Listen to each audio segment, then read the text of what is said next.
Bonsoir, bienvenue dans la place de l'info. J'espère que vous allez bien avec ce beau temps. Nous allons parler toute la semaine des associations. Vous le savez peut-être, la France est le pays au monde où il y a le plus d'associations. Elles ont toutes des objets différents, restaurer un patrimoine, aider une association caritative par exemple. On va parler de tout ça avec Patricia Mahut, notre invitée politique de la semaine. Merci beaucoup d'être avec nous, conseillère départementale du département de la Haute-Savoie. Tout de suite, la place de l'info avec notre invitée politique, Patricia Mahut, conseillère départementale, Les Républicains de Haute-Savoie.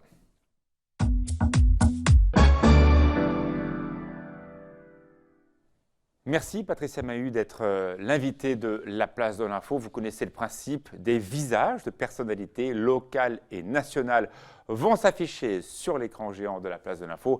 À vous de faire un commentaire libre sur ces personnalités que vous connaissez vous aussi à la maison. Allez, c'est parti.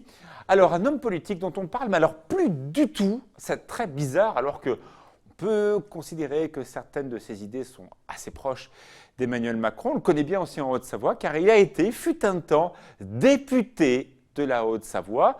Vous n'êtes pas de son bord, vous êtes en l'occurrence les Républicains. C'est assez étonnant d'entendre que uniquement le projet de François Fillon parle d'économie. Les autres candidats n'en parlent pas tant que ça, alors que Dominique Strauss-Kahn, c'était sa marotte.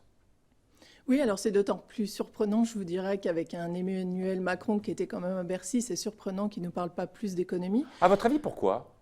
Je pense qu'à mon avis, ça intéresse de moins en moins les gens, alors qu'aujourd'hui, c'est quand même ce qui fait fonctionner notre pays, l'économie. C'est pas la mode de parler d'économie.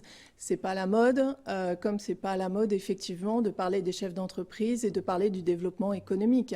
On l'a bien vu, nous, il a fallu au niveau du département de la Haute-Savoie qu'on rebascule la compétence de l'économie sur la région aux dépens de toutes les entreprises qui pouvaient bénéficier d'aide sur le département de la Haute-Savoie grâce au dynamisme de notre département.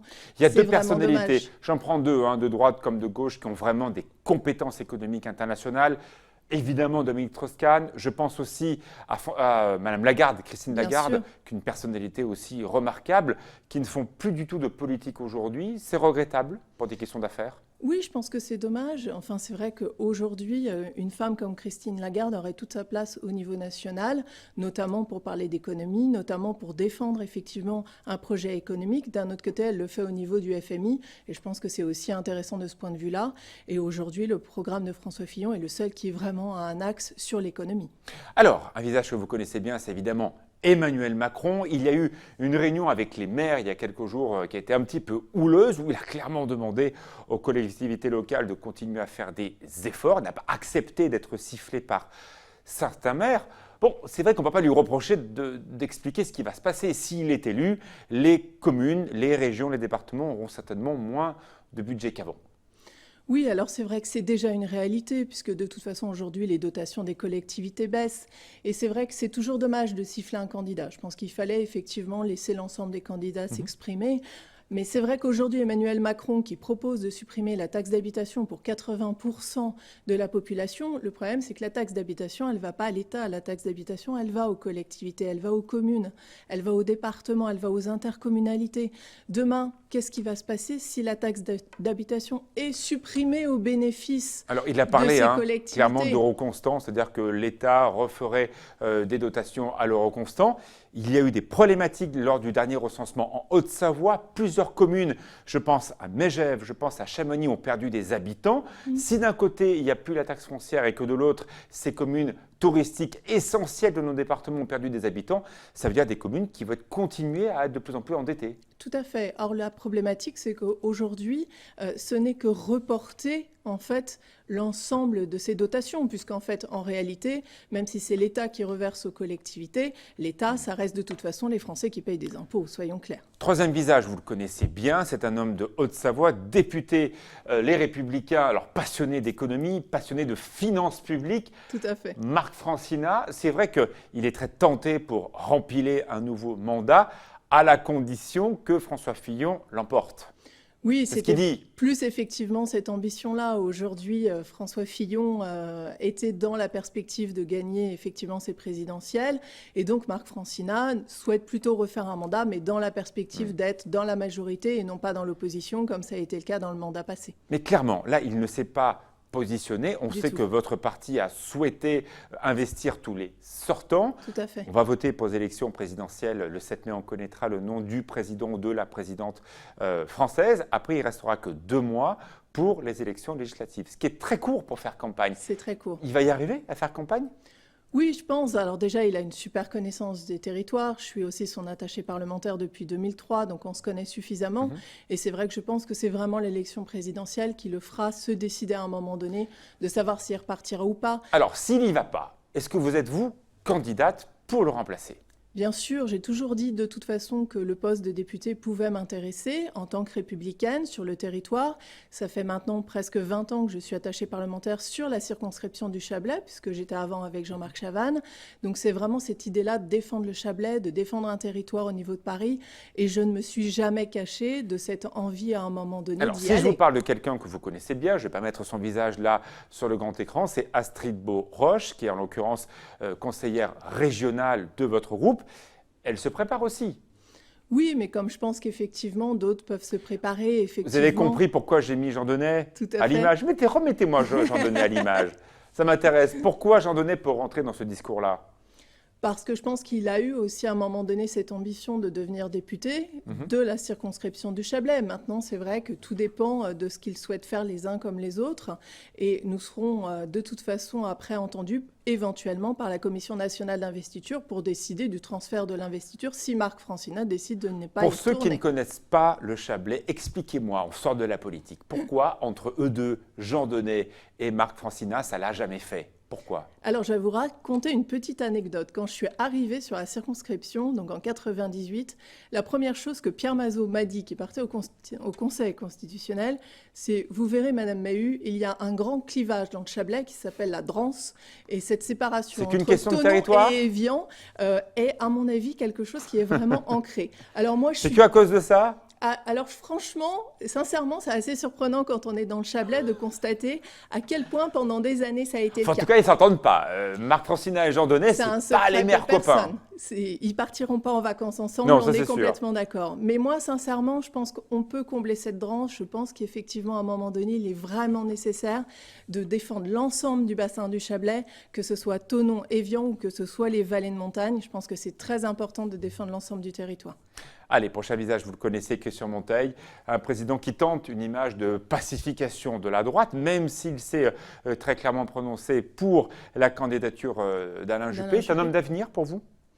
Aujourd'hui, Christian Monteil, pour moi, c'est effectivement notre président du département qui essaye de mener l'action du département, de défendre aussi le département, dans le sens où aujourd'hui, le département est quand même souvent accusé par l'État d'une manière générale dans son existence même. Hein.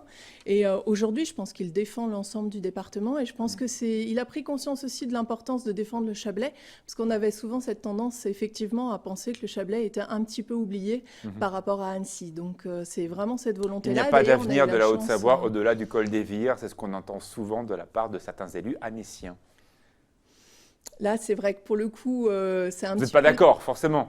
Non, je pense que malheureusement, c'est vrai qu'aujourd'hui, Christian Monteil est à son poste de président. Je pense qu'il l'occupe aujourd'hui. Maintenant, c'est vrai qu'aujourd'hui, je pense qu'on a vraiment ce besoin de En tout défendre cas, ce n'est à un pas du moment tout donné. son souhait. Hein. Voilà, Pour lui, il y a Haute-Savoie très largement au-delà Voilà. du col des Vires. Il le dit assez Exactement. souvent en inaugurant des tas de choses. Bon, Patricia Maheu, vous êtes, vous, attachée parlementaire, également aussi dans vos métiers, différents métiers de Marc Francina. On n'a jamais autant parlé de votre métier dans la presse, car certains parlementaires ont choisi leur maîtresse, leurs épouses, leurs filles ou leurs fils, pourquoi pas, pour travailler avec eux.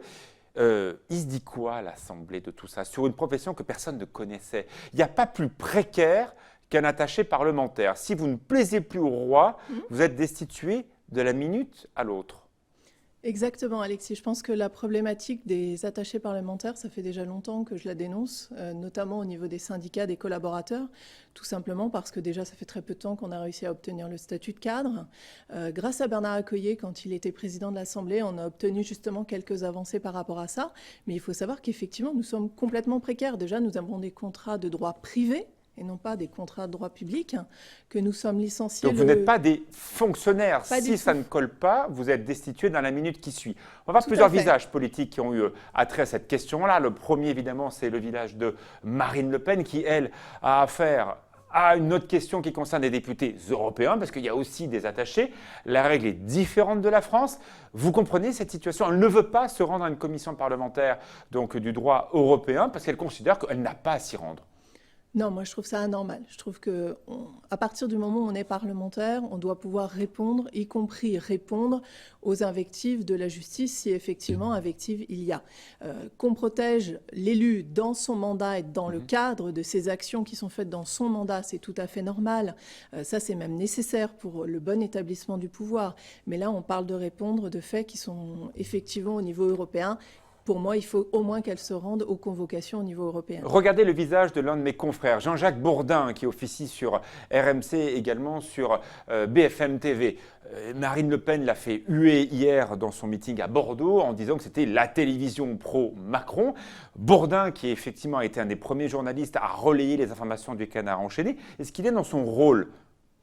Moi, je pense qu'il est complètement dans son rôle. C'est celui, à un moment donné, d'invectiver les politiques. Alors, c'est vrai que ce n'est pas toujours très agréable pour les politiques, je peux l'entendre, mais je vous dirais que ce n'est pas très agréable pour l'ensemble des politiques, quelle que soit la classe politique. Généralement, ces émissions sont quand même un petit peu rentre-dedans. Vraiment, les yeux dans les yeux. On va voir un personnage que vous connaissez, que vous soutenez, qui s'appelle François Fillon. On l'a vu, sa femme a posé des problématiques, elle a exercé, en tout cas selon ce qu'il dit, la même mission que vous, c'est-à-dire celle d'attaché parlementaire. Mais est-ce que ce n'est pas le procès d'une époque? Je me souviens, il y a 10 ans en arrière, chaque député avait une somme en liquide qu'il pouvait distribuer où il voulait dans sa circonscription. On appelait ça la caisse noire. En même temps, certains députés pouvaient employer qui ils voulaient. Et certains ont pris leur femme. Pourquoi François Fillon n'a pas décrit et conspué ce système-là dont tout le monde profitait? Pourquoi ça, on n'en parle pas? Je ne comprends pas. Moi non plus. J'avoue sincèrement que je ne comprends pas. De droite comme de gauche, ce n'est pas une question de Tout politique. à fait, ce n'est pas une question de politique. Vous confirmez qu'il y avait ces caisses noires? Alors, les caisses noires, non, moi j'avoue que sincèrement, depuis 20 ans à l'Assemblée, j'ai jamais vu. Mais, des distributions d'argent public qui étaient données je ne parle pas de la réserve parlementaire, ça c'est autre chose. Oui, c'est complètement autre chose. Existait. C'est absolument pas des caisses noires, c'est sur le budget de l'État, donc ça n'a absolument rien à voir, puisqu'en plus ce sont des lignes budgétaires ouvertes sur les crédits de l'État. Moi, les caisses noires au niveau des députés, je ne sais pas où est-ce qu'elles sont. En tout cas, moi, en 20 ans, j'en ai jamais vu. Pourquoi tout le monde en parle aujourd'hui alors que c'était une omerta totale jusqu'à maintenant? Pourquoi ça ressort là, à quelques jours d'une élection majeure? Ben ça, c'est la bonne question, Alexis. C'est pourquoi est-ce que ça ressort là, à la veille d'une élection majeure, alors qu'il a été Premier ministre pendant des années et personne n'en a jamais parlé, qu'aujourd'hui, les attachés parlementaires, tout le monde le sait, on a un statut complètement précaire et en dehors du cadre du droit du travail, d'une manière générale. Je pense qu'effectivement, il y a vraiment besoin de clarifier ça, mais est-ce que c'est difficile de Ne pensez-vous reprocher... pas que ce qui a touché un peu tout le monde, c'est pas le fait qu'il ait eu, en l'occurrence, sa femme qui ait travaillé plus ou moins pour lui, il y en a d'autres qui l'ont fait comme ça, c'est le fait qu'il se soit présenté face aux Français en disant « Attendez, moi, je suis au-dessus de tout le monde. Moi, je n'ai jamais rien fait de répréhensible. Regardez la plèbe, moi, je suis en dessus. » C'est ça qui a touché les gens, notamment une majorité de droite chrétienne qui ont dit finalement, quand on regarde ce personnage-là, bien peigné, pas très drôle, qui n'aime pas trop les rapports entre journalistes et politiques, si lui commence à être comme les autres, on n'a plus confiance du tout dans la politique. C'est peut-être ça qui a bloqué. Je ne sais pas réellement si c'est ça qui a bloqué, parce que je pense qu'à un moment donné, il faut aussi considérer que ce qu'il a fait n'est pas illégal, puisque les députés peuvent embaucher un conjoint, peuvent embaucher un enfant. Mais ce n'est pas ça qu'on lui reproche. Ce que tout le monde lui reproche, c'est le fait qu'en l'occurrence, il ait dit non, mais oui, mais pas vraiment. Qu'il assume. Qu'il assume. Oui, je pense que dès le départ, en fait, en termes de réponse, en termes de communication... C'est qu'une question de communication. Oui, en termes de communication, effectivement, la réponse première qu'il a faite n'était pas effectivement la bonne. Alors, pourquoi tant de haine face à mon confrère David Pujadas, où il s'en est pris, mais alors, d'une façon absolument incroyable? Il a fait que son métier. Il a fait son métier. Maintenant, c'est vrai que pour avoir malheureusement subi aussi parfois on va dire, des annonces fausses de la part de la presse qui malheureusement relayent plus, non pas de l'information, mais relayent... Prenez les journalistes de droite comme de gauche, on va mettre une photo du pareil. Canard enchaîné. Canard enchaîné sort des affaires tous les jours, enfin tous les mercredis en l'occurrence. Évidemment, l'affaire Cahuzac, évidemment, les affaires de Dominique Strauss-Kahn, évidemment, les affaires de Bernard Tapie, de droite comme de gauche. C'est le rôle d'un journal, même si ça ne plaît pas aux politiques. C'est le rôle d'un journal à partir du moment où il y a un vrai travail de vérification d'informations, où ce ne sont pas juste des rumeurs. Le problème, c'est de faire la différenciation. Du Canard ont été justes. Après, voilà, moi je ne suis pas non plus dans l'ensemble des informations qui sont transmises non plus. Je n'ai pas le souvenir d'une affaire sortie par le Canard qui a été jugée, parce que forcément il y a derrière diffamation de la part des personnes attaquées, ou derrière le tribunal a dit non, c'est pas vrai, l'information est fausse. Ils ont des moyens d'enquête, c'est un journal qui est indépendant, qui n'est aujourd'hui pas financé par la publicité, qui n'est financé uniquement par les abonnements et par les gens qui payent 1,20 € le Canard. Si, je pense que la liberté de la presse est importante, mais je pense qu'il ne faut pas non plus qu'on parte complètement dans cette dérive qui est celle de la diffamation. Parce qu'à un moment donné, le journaliste ne peut pas non plus se cacher derrière effectivement le fait de dire « oui, mais tout le monde le dit ». Oui, mais ce n'est pas parce que tout le monde le dit que c'est vrai. Est-ce que toutes ces affaires politiques n'ont pas jeté l'opprobre sur votre métier? En dehors d'être élu, vous êtes attaché parlementaire. On a l'impression que c'est le métier le pire aujourd'hui. Je pense qu'aujourd'hui, c'est très utile parce qu'au moins, on commence à parler du cadre législatif, de l'emploi des collaborateurs parlementaires. J'ai le souvenir avec Jean-Marc Chavannes, où malheureusement, effectivement, le jour de son décès, à 9 h, j'ai appris son décès en mairie de Saint-Joire, à 11 h, j'étais licenciée. Donc, ce cadre législatif, il est nécessaire aussi, à un moment donné, de donner quelque chose de plus précis, de plus cadré, d'éviter les abus aussi de parlementaires qui abusent de leurs collaborateurs, qui emploient des gens à des salaires minimums pour des emplois de cadre. Donc il va falloir effectivement aller dans le sens de beaucoup plus de réglementation et peut-être qu'au moins ça aura le bénéfice de réglementer beaucoup mieux notre profession. Merci beaucoup Patricia Mahut, vous êtes conseillère départementale de la Haute-Savoie et merci également de nous avoir aidé à comprendre un peu mieux votre métier d'attaché parlementaire dont on a tant parlé dans la presse. C'est vrai. Vous n'êtes pas la femme d'un parlementaire donc ça ne pose pas de problème. Non, ça ne pose aucun problème. Très bien. Tout de suite, le journal. Bonne soirée sur 8 Mont Blanc.